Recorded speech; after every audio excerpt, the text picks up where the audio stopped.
You are listening to All Burgundy and Gold, everything powered by the urban sports scene and Fox Sports Radio 96.9 FM and 1340 AM. Hopewell, Virginia. Your hosts are Wole and Glen. Mo and Ray are out. What is good, Glen, man? Nothing much. Still recovering from Sunday, brother. I know, right? still recovering. Still recovering from the Washington Commanders 24-8 loss against the Philadelphia Eagles. But hey, life goes on. So will this show. We on to next week, baby. Glenn, like you said before we started recording, it's the past. We don't got to go back to that. It's done, man. That thing done. It happened. It happened. But hey, subscribe to our podcast on Spotify, Stitcher, iTunes, and Google Podcasts. Just search All Burgundy and Gold Errrything. Also tweet us at ABG_Errrything and hit us up on IG at ABG_Errrything and like our All Burgundy and Gold Errrything Facebook page. Don't forget to subscribe to our All Burgundy and Gold Errrything YouTube channel as well. Subscribe. Like a bunch of videos, like our post-game show is doing pretty well on YouTube, so continue to like it. We appreciate you all for the comments and the likes. We appreciate the growth, so you continue to do it, man. We're gonna show love to you. Anyway, it is time for the pregame. Here's what we have on tap. As discussed, we didn't even talk about it. We're going to preview the Washington Commanders' upcoming game against the hated, the nasty, the disgusting Dallas Cowboys, man. But so we'll go right into it. Glenn, the Commanders are traveling to Dallas to take on backup quarterback Cooper Rush and the Dallas Cowboys. What are your keys for Washington to beat the Cowboys? Defense has to get pressure on Cooper Rush. Defense has to get pressure on Cooper Rush. Secondary has to cover everybody, right? We know if you watched the game from the other night, CeeDee Lamb went off, right? CeeDee Lamb looked like his favorite target. Dropped live balls too. Had some drops too, bro. Yeah, he had some major drops, but he also had a spectacular touchdown and one drive. I believe the drive late in the fourth quarter. They had it was a CeeDee Lamb show, right? The secondary, we know that Washington is having trouble in their secondary, right? Secondaries have issues. So again, one thing that Washington needs to be able to control the defensive ball, have pressure on Cooper Rush, to have Cooper Rush into third and long situations so they can get a pass rush and guys can cover down the field in order to win. That's what they need defensively. Offensively, they need to run the football. Yeah, I agree with you. They need to run the football. You saw in the game against the Eagles, it's something that the coordinator is going to have to do. Scott Turner going to be more consistent with the running game. And in the first half of that game, you saw an effective Antonio Gibson. He averaged about 5.8 yards a carry in the first half when the game wasn't in doubt. So they had an opportunity to run the football. So I think, to travel on to the Cowboys, bringing it to the Cowboys game, run the football is essential. In the first game if you look at the Cowboys stopping the run, granted, they went against some dogs. The first game they went against Leonard Fournette, he was over 100 yards. Right. I believe, Saquon Barkley was over 81 yards, but I think he averaged over 5 yards a carry. I got to check the stats, but I think it's average over 5 yards a carry. He had a big run in that game to give the Giants a lead. So you can run on this Cowboys team. So I think that's an option. Like you can run the football, try to run the ball with Jonathan Williams and Antonio Gibson and also McKissick. You know what I mean? Like, why not try to slow down that pass rush? I think that's very essential. And then this is a quarterback in Cooper Rush that's not as mobile as a Jalen Hurts. So that kind of alleviates you from thinking, all right, what this guy can do outside the pocket. Do you have an opportunity to rush the passer and probably get pressure and try to bring pressure? And this team in terms of weapons it doesn't have as many outside weapons compared to some of the teams you've seen already the last couple of weeks. So, it's just CeeDee Lamb, and he's still struggling to be a number one wide receiver. So you do have an opportunity to bring pressure, maybe roll coverage on that side of the football, make sure he doesn't beat you. But the main thing, I think we all have an understanding, is to stop the Dallas Cowboys running game. Yes. Ezekiel Elliott, and Pollard. I think Pollard is a guy that you really got to worry about. Tony. You got to worry about Zeke. I'm not saying you don't got to worry about Zeke because he brings that physical style of running the football, but Pollard is an issue because he has big playability, and this defense is trying to limit the big plays, and Pollard is the guy that can get you for that big 30, 40, 50 yard run, 40 plus run that can kind of change the momentum of a football game. Yeah, definitely that, man. I think I was going to go there next. The run game needs to be stopped. These two guys the other night, I think, combined for 28 carries, over 200 and some yards. Right about 200, 180 180, 178, 183, somewhere around that number yards. So they have to definitely stop the run. And if you be able to stop the run, again, goes back to what I said earlier, make Cooper Rush beat you for passing. Cooper Rush was 21 for 31 against the Giants the other night. He had 215 yards, right?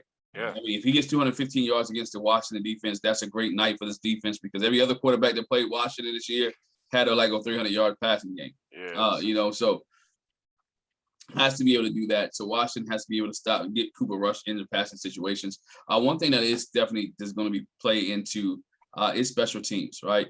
If you watched the game the other night with the Giants, they was able to move the ball against the Cowboys defense, right? Was able to move the ball against Cowboys defense with Micah Parsons, and but they missed field goals. They missed field goals or went down. Well, I missed that one though. They only missed that once. It was a block kick. Yeah, they missed that with block kick. Block kicks, but what I'm saying when I say block kick special teams, Washington's special team has not been proven all yet. Oh, okay, I got you. You know what I'm saying? Yeah. So we can't afford to have block kicks. We can't afford to miss field goals. Can't block when you're in the red zone. Washington has to score touchdown. Can't afford. You can't leave it up to a kicker. Can't leave it up because again, if we go back to the previous game against Detroit, it kind of came down to you're talking about Washington's kick because I got you. Cause I say the Giants got special teams in the grand scheme of things in terms of other than the block, they were. Graham Gano was getting 50-yarders and everything. Which, again, former Washington commander. I know. Believe me, I know. We know. That always happens. So they're better elsewhere. Right, they're better elsewhere. But Washington has to be strong in special teams, and that's not only just in the field goal game, but it's also we talk about it on a podcast every week. The kickoff return game. They have to be able to give this offense some good field position. It can't work from the 25-yard line every play, right? The 20 or 25 every play. The special team has to get better. We talk about it. I don't care who they throw back there. J.D. McKissick, Jahan Dotson, somebody who will be able to return kicks at least to the 30, 35, 40-yard line so the offense can have some room to maneuver and work. And that Scott Turner can maybe open up the playbook a little bit or do some different things from almost close to midfield. Yeah. So, to your point, I do agree. It's all this team isn't good enough from what we've seen so far to be when they're playing some of the better teams in the NFL to be lax in any element of football, right? So when your special teams for this team, they need all three things clicking. In my opinion, I think they do. They need all three things clicking. But especially, I think defensive special teams. I think those things have to be clicking for them to win this type of football game. So I'm with you, Glenn. I think that they got to have some wins on a return game. They got to give this offense good field position, man. It's important. This is why I don't want to keep hounding on it. But when you let a guy like DeAndre Carter go, a guy that could flip the field position game for an offense to make it easier. I don't get why you wouldn't resign him, but I'm not gonna go there. I feel like I've been going there all the time nowadays. But that's something essential. And when if your team can't score touchdowns, from the 30, or if you do score a touchdown, you need to have a kicker that you can rely on to kick it up through the uprights. You know what I'm saying? No point should go wasted in this situation. Right. You know what I mean? For this team, I feel like I guess this is the key for beating a Cowboys team. This team is feeling good, man. They beat the Cincinnati Bengals, who went to the Super Bowl last year. They beat the Giants, who are undefeated. Forget what you want to say. The Giants they beat the Titans, who was a good team. They beat the Carolina Panthers. Some of these teams. The Titans are a perennial playoff team under Vrabel. And then you have, the Giants who are undefeated. The Giants, the Titans, they beat the Giants. That's why the Giants are legit in terms of their wins so far this season. And then, and they beat the Bengals who went to Super Bowl. So I feel like right now this Cowboys team is tough enough. I know people looking at there's no Dak Prescott. Okay, they're still winning football games. You know what I'm saying? This is what we wanted from this coaching staff, right? To adjust. You adjust to losing one of your main players. This Cowboy team is overachieving. Think about it. When Dak Prescott went down, I don't care how hardcore Cowboy fan you were. You was worried. You were the worried. Yeah. You was worried. So and that Dallas could have been 0-3, right? Without Dak Prescott, because you saw when they looked at the schedule, they saw Cincinnati, right? Yeah. They saw the New York Giants. They're oh man, and Giants had just came off a big win with Saquon. But Titans and what they're saying. So Cowboys fans 0-3, but with Cooper Rush, and they're 2-1, and they're just biding time to get Dak Prescott back. And this is huge for the division. Yeah, exactly. I agree. Is huge. Dallas could go 2-0 in the division. Yeah. And Washington can go 0-2. Yeah. This is huge. Or they can have a bottleneck if Washington wins. Could be a bottleneck at 1-1, and you still one game behind Philly. Yeah. No, I'm with you. No, I think that I said this before. I said this on one of our prior shows, that arguably, I think this is for Washington. This is a must win because you're not going. And I know people don't like to use that term, but it's a must win because you're not going to get this opportunity. This is the easiest part. This is the easiest chance to beat the Dallas Cowboys, regardless of what you want. This is going to be at the easiest point in the season. It's the easiest time to beat the Dallas Cowboys. As we look at it now, everybody is healthy. This is the easiest time to beat the Dallas Cowboys. So why not? You got to take advantage of it. You can't go 0-2 in the division. You want to get this W. You lost an advantage you lost an advantage already because you lost a home division game. That's a home game is supposed to be an advantage. I don't care if they're traveling up here or not.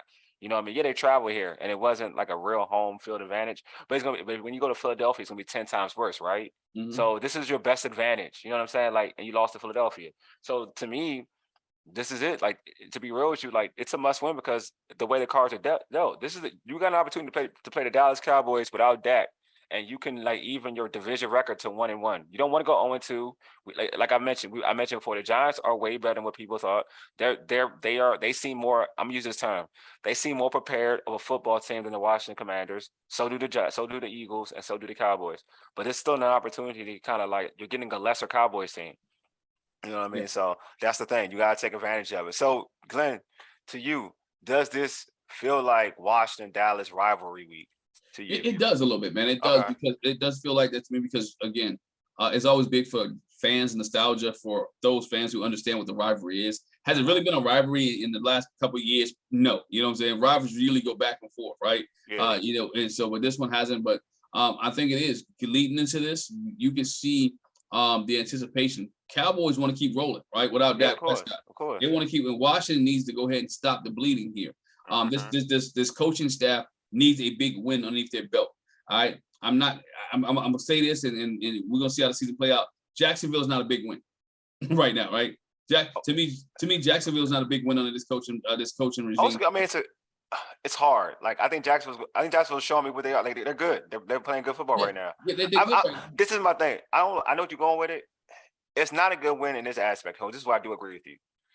They're a good win. It's like college football, right? At the end of the season, I think Jacksonville's going to be a decent team. I do think they'll be a good team. Yeah. But at the end of the season, right? It's not college football. I'm going to look at it like strength of schedule. Like that doesn't do anything for me. I look at in game. Like in that game, Jacksonville didn't play that good. Like, you know what I mean? So I get what you're saying. Like, so to your point, in that game, like they missed opportunities. It's not a good win. It's not a good win to your point because Etienne dropped that short touchdown. Yep. Lawrence did miss some throws, but he also had some pressure to kind of help him miss those throws. But he did miss some throws, right? So you didn't get the best Jacksonville team. Like you're watching Jacksonville now, this team now that you've seen playing are better than what we saw in week 1. So I want you to continue. But I get what you're going with. Yeah, they're definitely better on week 1. So now this coaching staff has to be able to rebound from a 2-game losing streak. Yeah. Because it doesn't get any easier after the Cowboys, right? It doesn't get any easier after the Cowboys. If they can't stop the bleeding here, this team may lose 5 or 6 in a row.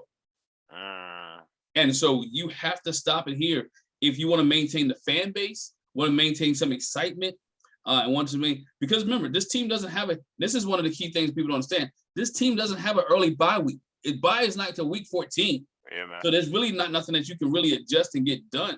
Yeah, to fix. They have to be able to fix it this coach staff has to learn how to fix it on the fly and get it done. So to me, you don't want to use the term must win. To me, I think this is an important win. This is an important week, and which adds to it that is rivalry week for the Cowboys and the Commanders, which needs to get done. The Commanders need a win here. They need a win. I don't know if it feels like a rivalry week. I think the fan base is so down on this team right now. That's why I think that, I think that Eagles game just did this team such a big disservice in terms of how they weren't competitive enough. And not the wins and losses. I think people tend to you can get over wins and losses, right? But in terms of being competitive, so that the fan base is so down, and it's like you're going into this game and you see the Cowboys, and like I mentioned, they thought like you mentioned, Glenn, like they thought the world was was crashing over when Dak went down. They did, but now it's different now, right? They won 2 in a row. Like Cooper Rush is the starter this season. As the starter, it's 2-0, right? So now it's like, oh, okay, there's confidence now. Washington's probably looking at Dallas like, how can they, without Dak Prescott, how can they beat some of the teams on their schedule and be 2-1? And we haven't, we got pretty much most of our dogs are coming to the season and we're 1-2. Like, how is this a thing? Like, how come our coaching staff can't get us? Like, how come our coaching staff isn't getting us prepared to adjust and win games? And these teams, they beat the team that went to the Super Bowl and the Cincinnati Bengals, and we struggling with the Detroit Lions and can't even score against the Eagles in the line. Because the areas that we're struggling in, that Dallas is not. We're Yes. struggling in special teams. Dallas is excelling in special teams. We're Defense struggling too. on defense. The Cowboys, the Commanders are struggling on defense. Dallas is excelling in defense. Factual. So those are factual things. So that's why the Washington organization can't get there, because the areas that they're struggling in, the Cowboys are excelling. Michael Parsons, look at the sacks he had. I think Dallas had 7, 8 sacks last night. Oh, man. 7, 8 sacks. Michael Parsons barely played like that because he was sick. Right. And so 7, 8 sacks with that team without the star who's sick. And the Bengals game, even though the Bengals tied it up, they had a field goal kicker who they would kick a 57-yarder. Yeah. To win a game. Yep. So true. So I'm saying, like, this is the thing. It's crazy, man. It really is. I hope it gets like, something like, hopefully Ron Rivera gets these dudes, like I said, gets these dudes motivated. I feel like these dudes are motivated. I just feel like getting prepared. That's the term I'm going to use, because I'm not putting anything on players like, nah, I'm not going to do that. Like, hopefully Ron Rivera, Scott Turner, Jack Del Rio get these guys prepared. Because I said this on Twitter, and I'm getting a lot of agreement. I'm not going to lie to you, get a lot of agreement. Arguably, this is the worst coaching staff in the NFC East. If we're going off track record, going off what's going on from player to player. Like, we're going from team to team this season in terms of the on the field product and how teams are being prepared. Like the Giants, obviously the Giants they've been coached well. Like it or not, if you look at the talent on that team, you can say the Giants have been coached well. Because the Giants, and I'll say the Giants, Washington is way more talented than the Giants. Other than Saquon Barkley, Washington is way more talented than the Giants. But they believe in their coaching staff. That's what I'm saying. Like, that's what I'm saying. Like, so there's something to that. The Dallas Cowboys are missing their quarterback. They're winning with a backup. There's something to say about that. They believe in Cooper Rush and Dak Prescott. If you watch Dak Prescott when he was on the sideline, he's making players. He's making players believe in Cooper Rush. He's supporting Cooper Rush. He's not sitting in the skybox. He's down there helping his team to win. He's cheering them on. He's coaching them on. Eagles is another example. Like, their regime, we use the Eagles as another example. They did the same thing Washington did, bro. They did the same exact thing. What I mean by that is, Washington won a division at 7-9, right? Eagles last year went to the postseason. I think it had what was it? It wasn't a great record. It wasn't 7-9, but it wasn't a great record. They went to the postseason. What did they do? I think they went 8-9, like 8-9 went to the postseason. And then what did they do the following year? Like, what they did was differently from Washington. They stacked up. They stacked up on free agency. They took advantage of that and it made their team better. So I'm just saying, like there's something to say. Like, their rebuild, the Eagles building their team, it's not even a true rebuild, right? It's not even a true rebuild. They had Jalen Hurts and they worked off of that. They worked off of Jalen Hurts and that's it. Pretty much had the same players as Jalen Hurts.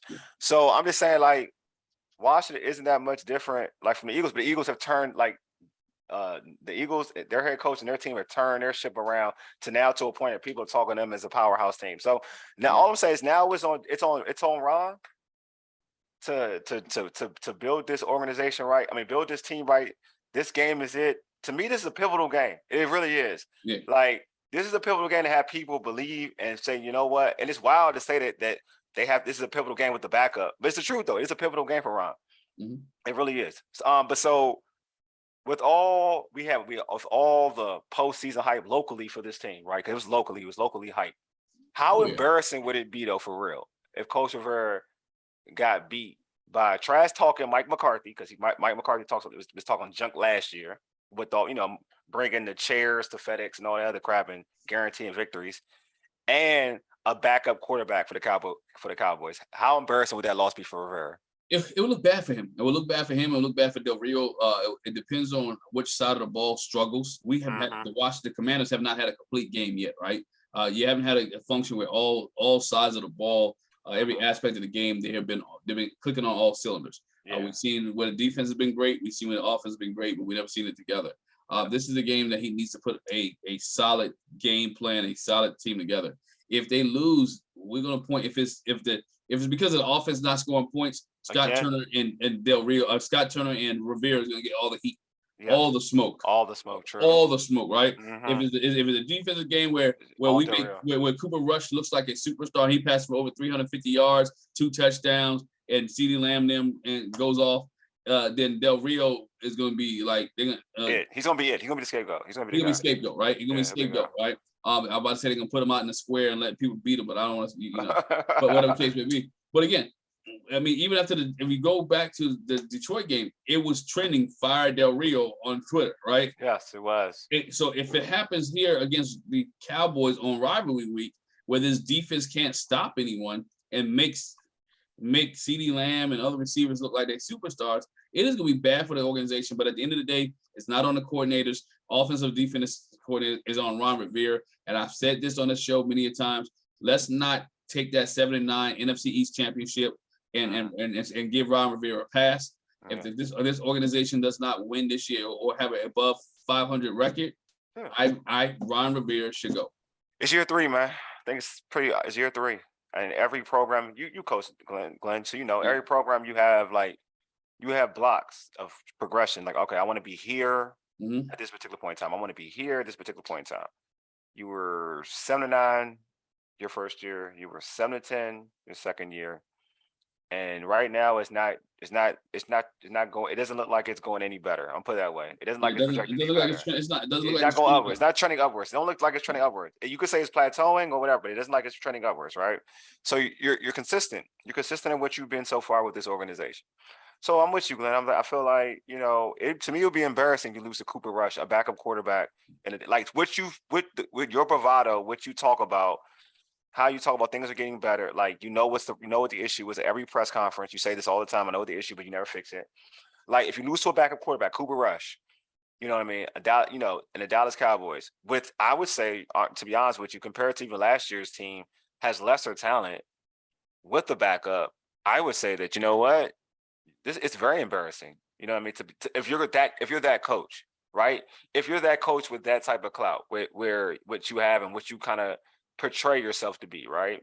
Then to me it's embarrassing because you won't see a coach like, for instance, you won't see a coach an advantage like for instance, I don't want to use the greatest of the greats because like a Sean McVay, you wouldn't expect a Sean McVay to lose to Cooper Rush. No. You know what I mean? Like you wouldn't expect I don't want to use Andy Reid or Bill Belichick because those are goats in the game right now. Right. But I don't even expect, for instance,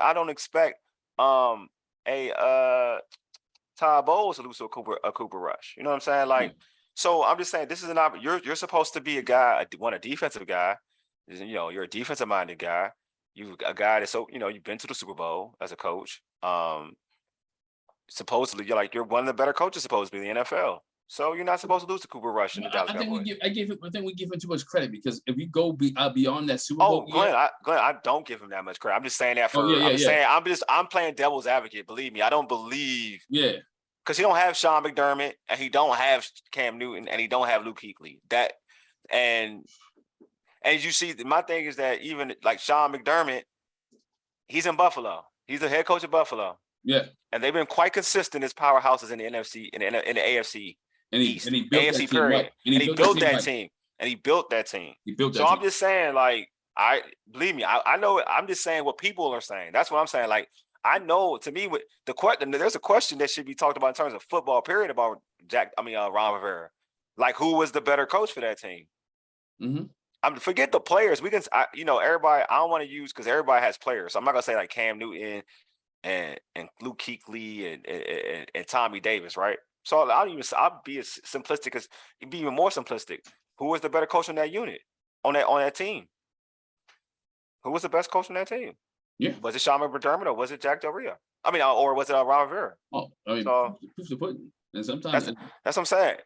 So that's the question that could be asked. But in terms of being embarrassed, it definitely would be a bad look. It would definitely be a bad look. But on Facebook, on the Facebook group, Washington Commanders fan page, my man David May about the Cowboys Washington game says, no, you really don't want Dallas. They are going to beat them bad.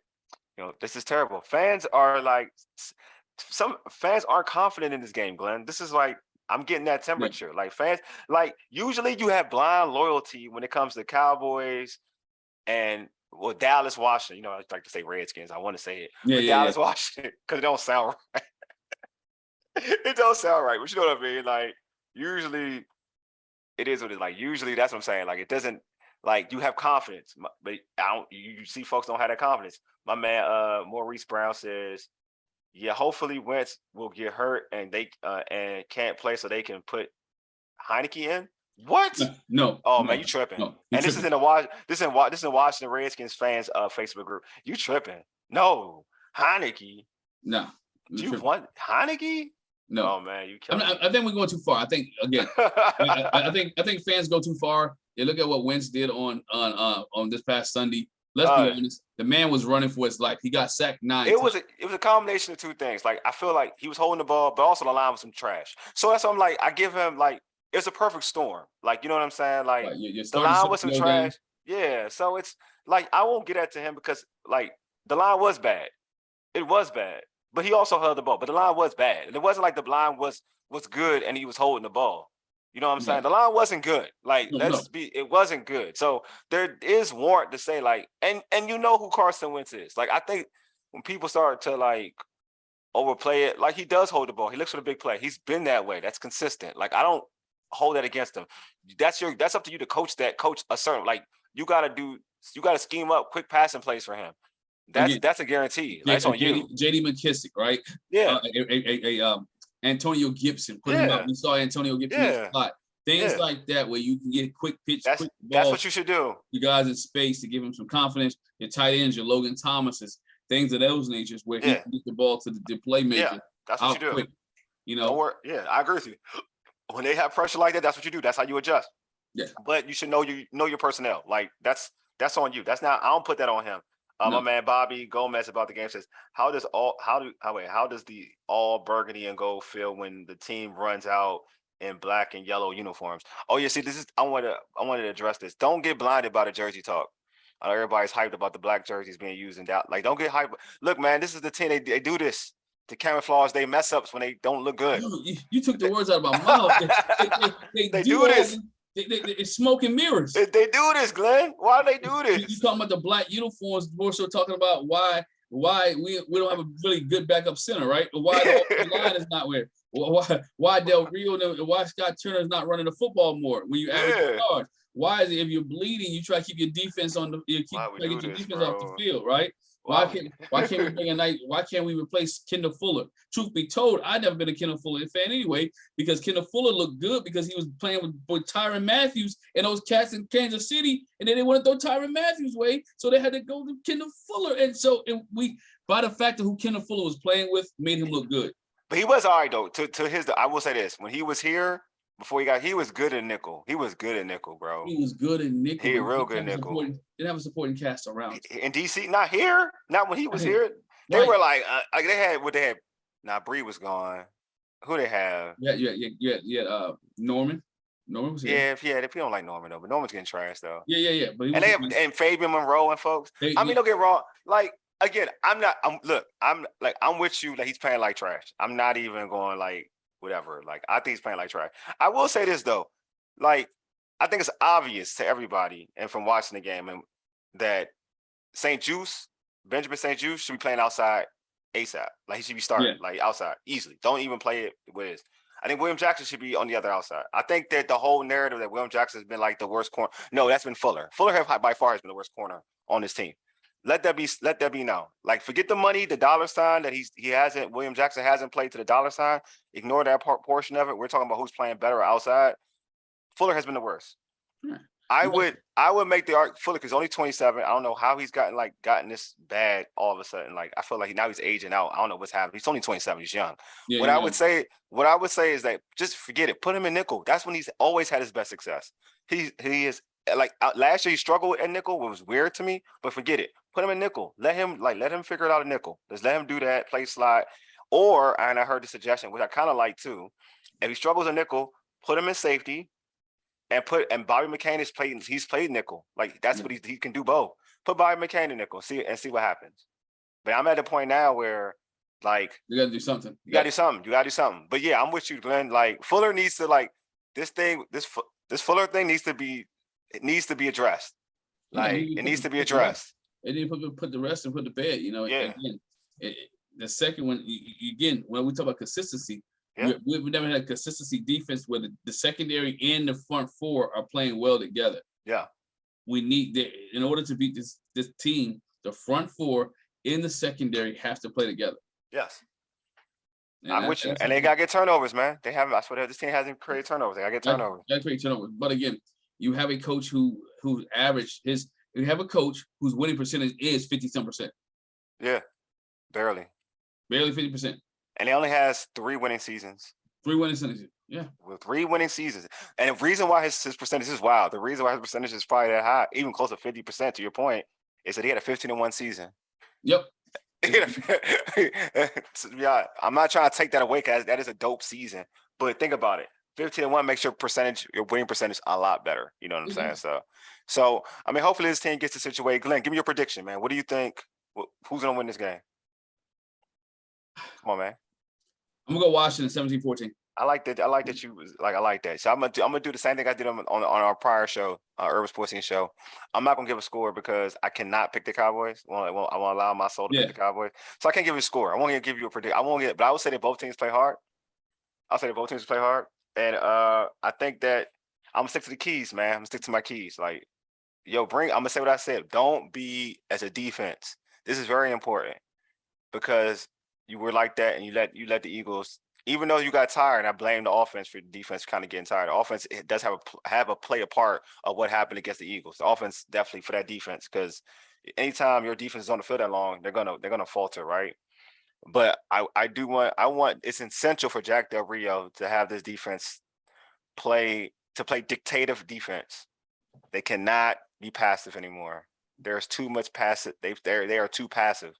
Their defense is not about go getting it. It's about don't hurt us. Don't have the big play. They're so concerned about not giving up the big play rather than just going out and just taking the football away from somebody or taking somebody's soul, to be honest with you. Yeah. They're way more concerned about not giving up a big play, which tells you a lot about in defense, scared money don't make money. You gotta be ready to be a savage. And I just think that, to me, that mentality, that ideology has to change. Yeah. You know what I mean? So anyway, it's been a great show. Hey, subscribe to our podcast on Spotify, Stitcher, iTunes, Google Podcasts. Just search All Burgundy and go Errrything. Also tweet us at ABG_Errrything and hit us up on IG at ABG_Errrything and like our All Burgundy and Gold Errrything Facebook page. Don't forget to subscribe to our All Burgundy and Gold Errrything YouTube channel as well. Subscribe. I'm trying to get to 100 quick, man. I ain't gonna lie to y'all. Some of y'all need to support fast enough. You know what I'm saying? Y'all liking videos. I appreciate that. And y'all listening and y'all commenting. I appreciate the love, but subscribe some more. All right. We got to get this thing jumping. We there though. I appreciate the growth though. No lies here. No lies told. Appreciate the growth. Anyway, I appreciate everybody for tuning in. Glenn and I appreciate you all. You've been listening to All Burgundy and Gold Errrything, powered by the Urban Sports Scene and Fox Sports Radio 96.9 FM and 1340 AM. Hopewell, Virginia, for ages. You dig? Deuces. A mega. Lead us out, big homie. Peace.